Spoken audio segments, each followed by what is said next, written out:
El pedido del piso 13 llevaba 10 horas montado en la moto, con la espalda hecha pedazos y el hambre mordiéndome el estómago. Ser repartidor de comida en esta ciudad no es un trabajo, es una guerra de guerrillas contra el tráfico y el tiempo. Pero esa noche, la aplicación me lanzó una alerta que debí ignorar. El pago era triple. Una propina absurda por entregar una bolsa de papel sellada en un edificio viejo del centro, de esos que parecen hechos de puro concreto y desesperanza. Eran las 3 de la mañana y la neblina se pegaba al casco como si fuera grasa. Al llegar, el edificio estaba en silencio absoluto. Ni un vigilante, ni una luz en el vestíbulo, solo el zumbido de un generador eléctrico que sonaba como un quejido constante. Entré al ascensor. El tablero marcaba hasta el piso 12, pero el pedido era para el 13. Pensé que era un error del cliente, una broma pesada de esas que nos hacen a veces. Pulsé el 12, pero el elevador no se detuvo. Siguió subiendo mientras los cables chirriaban como si se estuvieran desgarrando. Cuando las puertas se abrieron, el pasillo estaba sumergido en una luz roja, densa, que olía a hierro y a carne quemada. Las paredes no eran de concreto. Parecían estar cubiertas de una membrana húmeda que palpitaba al ritmo de mis propios latidos. Avancé por el pasillo y cada puerta que pasaba tenía un nombre escrito con lo que parecía ser ceniza negra. Al llegar a la 13B, la puerta estaba entreabierta. «Déjalo en la mesa», susurró. Una voz que parecía venir del interior de mis propios oídos. Una voz seca que sonaba como el roce de 2 lijas. Entré apenas un paso. El apartamento estaba vacío, sin muebles, excepto por una mesa de madera en el centro iluminada por una sola vela negra. Sobre la mesa había un plato de porcelana fina, y al lado una fotografía mía, una foto tomada esa misma noche. Mientras esperaba el pedido en el restaurante, me dio un vuelco el corazón. Solté la bolsa y quise salir corriendo, pero la puerta se cerró con un golpe seco. De las sombras del techo empezó a bajar algo. No era una persona, era una criatura flaca, con extremidades demasiado largas que terminaban en garfios de hueso. No tenía ojos, solo una boca enorme llena de dientes humanos amontonados. Se acercó a la bolsa. La desgarró con un movimiento violento y sacó lo que había dentro. No era comida, era un pedazo de mi propia chaqueta de repartidor, manchada de sangre fresca. En ese momento, sentí un dolor agudo en el costado y vi que mi camisa empezaba a empaparse de rojo. La criatura me miró y sonrió, mientras el piso empezaba a disolverse bajo mis pies como si fuera lodo. A veces los repartidores de paquetería tenemos que cubrir rutas rurales que ni el diablo quiere pisar. Me enviaron a entregar un paquete urgente a una zona de rancherías abandonadas, un lugar donde el GPS se volvía loco y me marcaba círculos en medio del bosque. Llevaba una camioneta de carga blanca, de esas que parecen fantasmas bajo la luz de la luna. De pronto, en mitad de la brecha, vi a un hombre parado. Llevaba un impermeable amarillo, a pesar de que no caía ni una gota de agua, y sostenía un farol que emitía una luz verde enfermiza. Me detuve porque el camino estaba bloqueado por troncos caídos. El hombre se acercó a la ventanilla. Su rostro estaba cubierto de cicatrices, como si alguien lo hubiera cosido de nuevo después de un accidente terrible. No hablaba, solo señalaba la caja de la camioneta. Bajé para abrir el portón trasero, pensando que él era el destinatario. Cuando abrí la puerta, el paquete que debía entregar estaba brillando. Era una caja pequeña envuelta en papel negro, que vibraba y emitía un sonido parecido a un susurro de 1000 abejas. El hombre del impermeable extendió sus manos. No tenían uñas, solo carne viva y palpitante. «Es el último envío», dijo por fin, y su voz era un coro de lamentos de niños. «Dentro va la sombra de lo que fuiste antes de este turno». Tomé el paquete para dárselo, pero al tocarlo, tuve una visión. Me vi a mí mismo muerto en una zanja, con la camioneta volcada y el paquete aún en mis manos. Entendí que ese hombre no era un cliente, era el recolector de las almas que mueren trabajando en la soledad de la ruta. El farol verde se apagó y sentí que el suelo desaparecía. La camioneta empezó a llenarse de una neblina negra que sabía a tierra de panteón. Intenté gritar, pero mi garganta estaba llena de arena. El hombre del impermeable me puso la mano en la frente y el frío fue tan intenso que perdí el conocimiento. Desperté horas después, estacionado a la orilla de una carretera principal. El paquete había desaparecido, pero en el asiento del copiloto encontré una moneda de oro antigua con mi nombre grabado y la fecha de mi muerte, una fecha que marcaba el día de mañana, llegó una actualización a la aplicación de repartos que todos usábamos. No tenía nombre, solo un icono rojo oscuro. Las ganancias eran ridículas. Podías ganar en un pedido lo que ganabas en un mes. Todos mis compañeros empezaron a aceptarlos. Pero al día siguiente, ninguno se reportaba a trabajar. Sus motos aparecían abandonadas en callejones, con los cascos llenos de un líquido negro y viscoso. Una noche de mucha necesidad, acepté un pedido. El punto de recogida era una morgue abandonada en las afueras de la ciudad. El teléfono vibraba con una fuerza que me entumecía la mano, y la pantalla mostraba un mapa con calles que no aparecían en el plano físico. Al llegar a la morgue, la puerta automática se abrió sola con un chirrido que me erizó la piel. Entré con la mochila térmica al hombro. Los pasillos estaban alineados con camillas vacías, pero se escuchaban susurros que venían de los refrigeradores de cuerpos. El pedido era un corazón fresco. Pensé que era una broma de mal gusto, un órgano para trasplante legal, pero la aplicación me guió hasta la mesa de autopsias del fondo. Allí, sobre el metal frío, había una bolsa de plástico, transparente, que contenía un corazón que aún latía con una fuerza violenta, salpicando sangre contra las paredes. Entrégalo en la calle del olvido. Casa 666, decía el mensaje en la pantalla. Salí de ahí como alma que lleva el diablo. Mientras manejaba, sentía que el corazón golpeaba contra mi espalda desde adentro de la mochila. El latido era tan fuerte que la moto empezaba a desestabilizarse. Llegué a la dirección. Una casa en ruinas que parecía estar hecha de huesos humanos y barro. Una anciana sin ojos salió a recibirme. Me quitó la mochila y sacó el corazón. Antes de que pudiera irme, me agarró del brazo con una fuerza sobrehumana. Sus dedos se enterraron en mi músculo como ganchos calientes. Gracias, hijo. Pero el pedido venía incompleto, dijo con una sonrisa llena de gusanos. Faltaba el que lo trae. La aplicación en mi celular cambió de repente. Mi foto de perfil se transformó en una imagen de mi propio cadáver, y el contador de tiempo empezó a correr hacia atrás desde 10 segundos. Sentí que mi propio pecho se abría, como si algo estuviera intentando salir desde adentro. La anciana empezó a reír mientras la casa se transformaba en una boca gigante lista para tragarme junto con mi moto. Hay un túnel que cruza la montaña, en la zona vieja de la ciudad, que todos los repartidores evitamos después de la medianoche. Dicen que si entras, la distancia se estira y nunca ves la salida. Yo no creía en esas historias hasta que el hambre me obligó a tomar un atajo para entregar unas pizzas. Al entrar al túnel, las luces amarillentas empezaron a parpadear al ritmo de mi motor. Miré por el retrovisor y vi que no había salida. Detrás de mí solo había una pared de roca, sólida, que se iba cerrando a medida que avanzaba. A mitad del túnel vi a otros repartidores. Estaban parados junto a sus motos, inmóviles. Sus uniformes estaban desgarrados y sus rostros eran pálidos, casi transparentes. Algunos llevaban cajas de hace 10 años. Otros traían mochilas de empresas que ya habían quebrado. Eran los repartidores que nunca entregaron su último pedido. Al pasar junto a ellos, todos giraron la cabeza al mismo tiempo, con un crujido de vértebras rompiéndose, y empezaron a seguirme. No usaban sus motos. Flotaban a pocos centímetros del suelo, ganando velocidad con cada metro que yo avanzaba. «Entréganos el tiempo que te queda», gritaban al unísono, y sus voces rebotaban en las paredes del túnel como el rugido de una tormenta. Nosotros también tuvimos prisa una vez. El túnel empezó a estrecharse, el techo bajaba y las paredes se cerraban, rozando los manubrios de mi moto. Mis luces empezaron a morir. En la oscuridad sentía manos frías que me jalaban de la chaqueta, intentando tirarme al suelo para que me uniera a su fila eterna. De repente, vi una luz blanca al final, pero no era la salida. Era un camión de carga enorme que venía en sentido contrario, sin luces y sin conductor, ocupando todo el ancho del túnel. Pisé el freno a fondo, pero los frenos no respondieron. Los otros repartidores me rodearon, cubriéndome los ojos con sus manos gélidas. Lo último que escuché fue el sonido de la aplicación marcando «pedido», entregado con un tono metálico y burlón.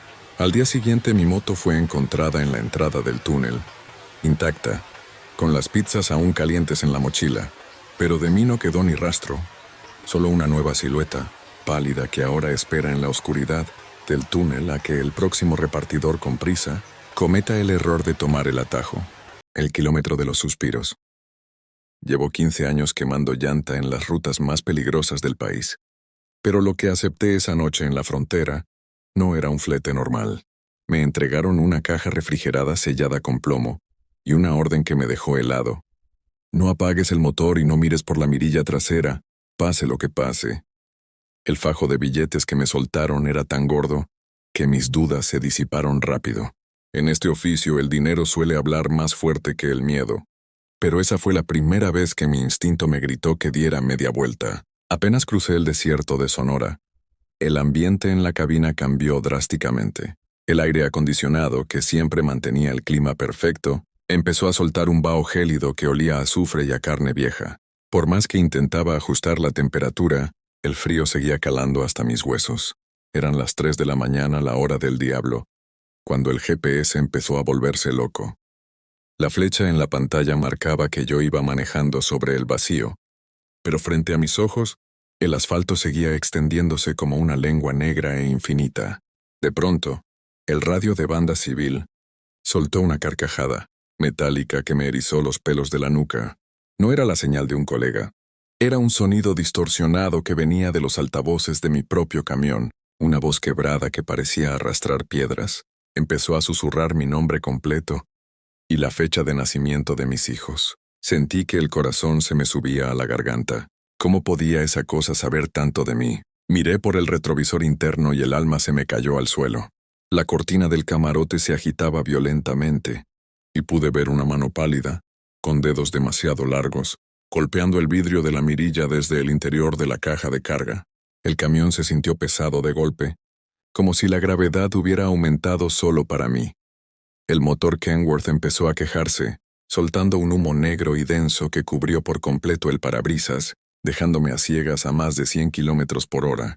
Cuando activé los limpiaparabrisas por desesperación, lo que esparcieron sobre el cristal no fue agua de lluvia, sino un líquido espeso, oscuro y pegajoso que olía a hierro. Era sangre. Frené de golpe, hundiendo el pedal con todas mis fuerzas, pero los frenos de aire soltaron un chillido que no era mecánico. Era un alarido de agonía humana que retumbó en todo el chasis.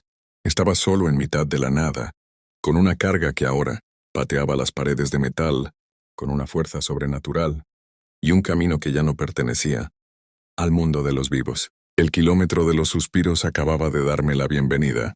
Me quedé ahí petrificado, con el motor encendido y las manos soldadas al volante. El silencio que siguió al chillido de los frenos fue peor que cualquier ruido. Era un silencio que zumbaba, que te taladraba los oídos. Intenté abrir la puerta para bajarme y revisar qué demonios estaba pasando con la caja. Pero la manija no cedió. Forcejé con el hombro, pateé el metal, pero era inútil. Las puertas de mi camión, que siempre habían funcionado a la perfección, se sentían como si estuvieran soldadas desde afuera por una fuerza invisible. No puedes salir. Todavía no pagas tu entrada.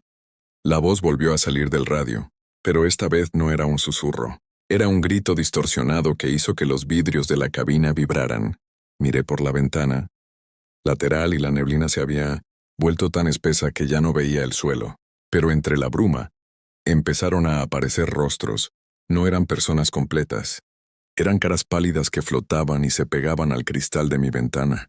Tenían las bocas cosidas con alambre de púas y sus ojos eran solo cuencas vacías que supuraban ese mismo líquido negro que cubría mi parabrisas. Empezaron a golpear el vidrio con la cabeza. Un sonido rítmico y seco. Toc, toc, toc. El miedo me hizo reaccionar. Metí primera y arranqué el camión, con una violencia que hizo que la carga trasera soltara un estruendo metálico. Tenía que salir de ahí, pero al avanzar, me di cuenta de que el camino ya no era una carretera recta. El asfalto empezó a inclinarse hacia abajo, hundiéndose en un túnel de piedra que no aparecía en mis rutas habituales. Las paredes del túnel estaban tapizadas de cruces de madera, miles de ellas, algunas con nombres de compañeros, tráileros que habían desaparecido en los últimos años. De pronto, la luz de la cabina se apagó por completo. Me quedé en la oscuridad total, confiando solo en los faros delanteros que apenas cortaban la neblina roja del túnel. Fue entonces cuando sentí algo frío rozándome el cuello. Unos dedos largos y delgados, que olían a amoníaco y a humedad de sótano, se deslizaron desde el camarote y empezaron a acariciar mi hombro. Mi respiración se volvió errática. El aire dentro de la cabina se estaba terminando. El oxígeno se sentía viciado, como si algo lo estuviera consumiendo junto conmigo. Intenté gritar por la radio pidiendo auxilio, pero lo único que escuché fue mi propia voz, grabada repitiendo una y otra vez: «Perdóname. Yo no quería hacerlo». Era una grabación de algo que yo nunca había dicho, o que quizá en ese lugar maldito estaba condenado a decir. El camión empezó a acelerar solo. Los pedales se hundieron sin que yo los tocara y el velocímetro marcó 120, 140, 160 kilómetros por hora. Estaba atrapado en una bala de acero de 30 toneladas, directo hacia el fondo de un abismo que parecía no tener fin, con una mano muerta apretándome la garganta. El túnel escupió mi camión hacia una llanura inmensa que no tenía cielo. Solo una cúpula de nubes grises que parecían estar hechas de ceniza. El camión se detuvo en seco sin que yo tocara los frenos. Al frente, iluminado por mis faros moribundos, se extendía el paradero de los olvidados. Eran hectáreas de tráileres destrozados, pilas de metal retorcido que se alzaban como montañas de huesos mecánicos. Eran los restos de todos los fletes que nunca llegaron a su destino, las máquinas de hombres que, como yo, aceptaron un trato que no debían. Sentí que el seguro de la puerta se botó con un chasquido metálico. La puerta se abrió sola, invitándome a salir al frío gélido de esa llanura. Bajé del estribo con las piernas temblorosas, sintiendo que el suelo bajo mis botas no era tierra, sino una capa de ceniza tibia que crujía de forma inquietante.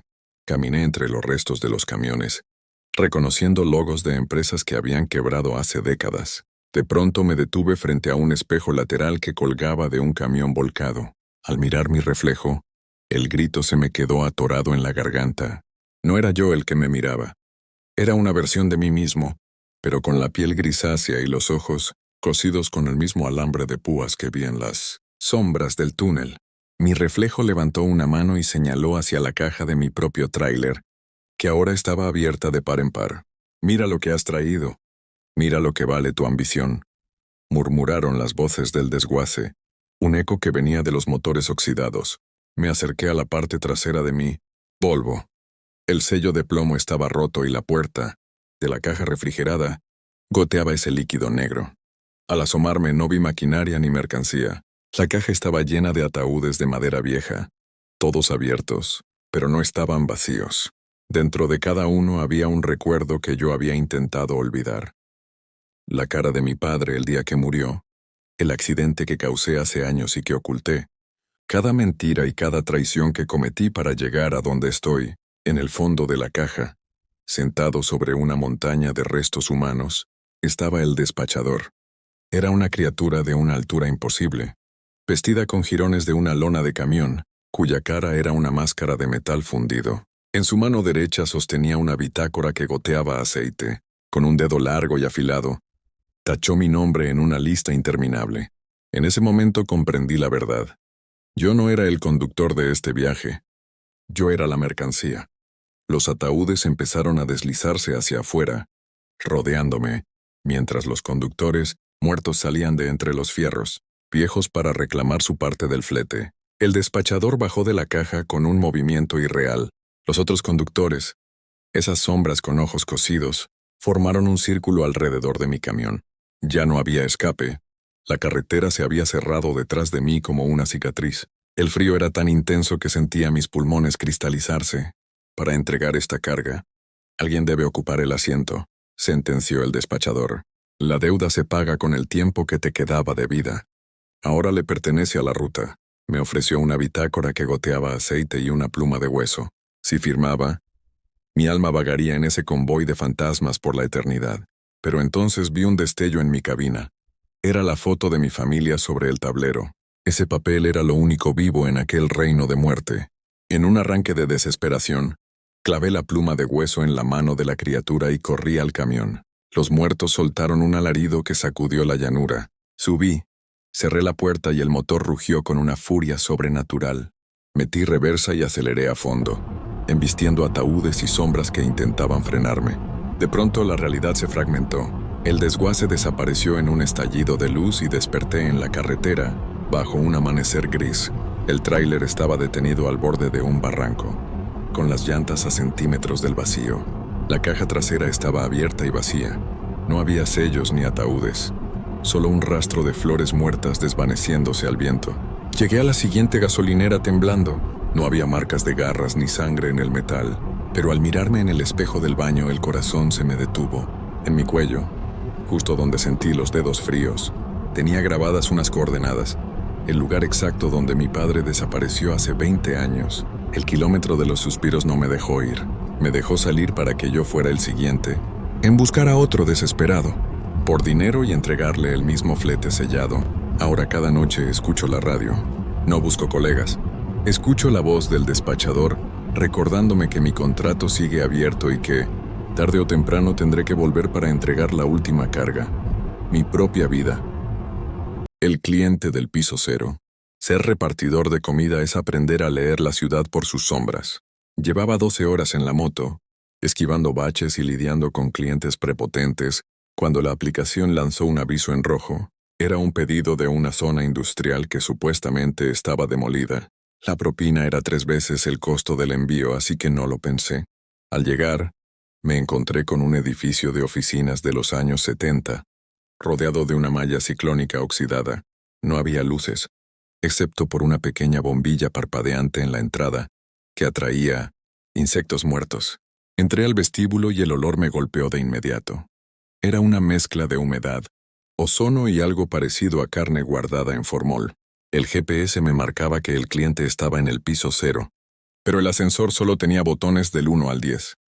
De pronto, las puertas se abrieron solas y un viento helado salió del cubo del elevador. Sin que yo tocara nada, el panel mostró un número que no existía, un 0 digital distorsionado.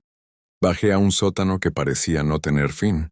Las paredes estaban cubiertas de un moho negro que se movía como si estuviera respirando. Al final del pasillo, una figura me esperaba. No era una persona, era una silueta alta, envuelta en una gabardina negra que parecía hecha de alquitrán líquido. Cuando le extendí la bolsa, la figura no usó sus manos. De sus mangas salieron decenas de hilos negros que envolvieron la comida y la arrastraron hacia la oscuridad de su capucha. «Aún falta el postre», susurró una voz que no venía de él, sino de los conductos de ventilación sobre mi cabeza. Miré la pantalla de mi celular y el pedido había cambiado. Ya no decía hamburguesa y papas. Ahora decía contenido, latidos por minuto. El contador de tiempo de la aplicación empezó a sincronizarse con el ritmo de mi corazón, y con cada segundo que pasaba, sentía que mis fuerzas se escapaban por mis dedos. La ruta de los olvidados. Salí de ese edificio quemando llanta, con el terror pegado a la nuca. Pensé que si me alejaba de la zona industrial estaría a salvo, pero la ciudad ya no era la misma. Las calles por las que pasaba todos los días ahora tenían nombres que nunca había visto. Calle de los Lamentos, Avenida del Silencio, Callejón del Suspiro Final. Mi moto empezó a fallar. El motor tosía un humo grisáceo que olía a incienso y a caucho quemado. De pronto, la aplicación me marcó un nuevo pedido obligatorio. El mapa mostraba una ruta que cruzaba un parque que yo sabía que estaba cerrado por un incendio hace meses. Al entrar, la neblina se volvió tan espesa que no veía ni mi propio manubrio. Empecé a escuchar otras motos a mi alrededor. Eran mis colegas, o lo que quedaba de ellos. Iban en sus vehículos destrozados, con los uniformes quemados y los cascos rotos revelando rostros que eran puro hueso. «No te detengas, novato. Si los dejas alcanzarte, tú entregarás el siguiente paquete», me gritó uno de ellos mientras su moto se desvanecía en una nube de ceniza. Miré por el retrovisor y vi una jauría de sombras con forma de perros, pero con rostros humanos corriendo tras de mí. No ladraban. Gritaban nombres de calles y números de pedidos. Sentí que el asfalto se volvía blando, como si la calle fuera una lengua gigante que intentaba tragarme. Cada vez que aceleraba, el camino se estiraba más. Entendí que estaba en una red de entregas para algo que no vive bajo el sol, una logística del más allá donde los repartidores somos el combustible. El paquete que late. Logré salir del parque y llegué a una zona residencial que parecía normal, pero el silencio era absoluto. No se escuchaba un solo perro, ni el motor de un refrigerador, nada. La aplicación me guió hasta una casa de lujo con una puerta de madera negra. El paquete que llevaba en la mochila térmica empezó a moverse. Emitía un calor abrasador que me quemaba la espalda y un sonido rítmico. Pum pum, Pum pum. Abrí la mochila con las manos temblando. Lo que vi dentro no era comida. Era una caja de cristal que contenía un órgano humano vivo, envuelto en cables de fibra óptica, que brillaban con una luz azulada. La etiqueta del envío tenía mi propia dirección de casa y el nombre de mi madre como destinataria. El pánico me nubló la vista. Intenté tirar el paquete al suelo, pero mis manos se quedaron pegadas a la caja como si fueran imanes. La puerta de la casa se abrió y salió una mujer vestida de blanco, con el rostro completamente liso, sin ojos, nariz ni boca. Me arrebató la caja con una fuerza que me dislocó el hombro. En ese momento, la aplicación en mi celular lanzó un mensaje de voz que se escuchó en toda la calle. Pedido entregado con éxito, cobrando comisión de vida. Sentí un vacío inmenso en el pecho. Me miré las manos y estaban volviéndose transparentes. Mi moto, mi única herramienta de trabajo, empezó a oxidarse y a caerse a pedazos frente a mis ojos. La mujer de blanco señaló hacia el horizonte, donde el sol empezaba a salir, pero no era un sol naranja. Era una esfera de color negro que emitía una oscuridad cegadora. El turno eterno. Desperté en mi cama, sudando frío y con el corazón a 1000 por hora. Fue un sueño, me dije tratando de recuperar el aliento. Me levanté para tomar agua y sentí un dolor agudo en el hombro. Al verme en el espejo, vi que tenía una marca roja en la piel con la forma de un código QR. Con las manos temblando, tomé mi celular y lo escaneé. El código me llevó a una página de la aplicación que decía: tu turno comienza ahora. Duración, para siempre. Escuché un pitido afuera. Era una moto de reparto estacionada frente a mi casa. No era la mía. Era una máquina vieja, hecha de piezas de diferentes décadas, que soltaba un goteo de aceite negro sobre la acera. Me puse la chaqueta por puro instinto, como si mi cuerpo ya no me perteneciera. Al salir, vi que todos los vecinos estaban en sus puertas. Todos con la misma chaqueta, todos con la misma mirada perdida. Subí a la moto y el motor arrancó sin que yo lo tocara. La aplicación se abrió sola y marcó un destino. El edificio de oficinas del piso 0. Entendí que el kilómetro de los suspiros no solo era para traileros. Las calles de la ciudad tienen sus propios dueños, y ellos siempre tienen hambre. Ahora soy yo quien recorre los callejones, buscando a los que aún tienen luz en los ojos para pedirles que me ayuden con una entrega. Ya no siento hambre, ni frío, ni cansancio. Solo siento la vibración del motor en mis huesos y la necesidad de entregar el siguiente paquete. Así que la próxima vez que pidas algo tarde en la noche y veas que el repartidor no te mira a los ojos o que su moto no hace ruido, no te quejes por la tardanza. Mejor dale una buena propina. Puede que sea lo único que evite que el sistema decida que tú eres el próximo en la lista de reparto.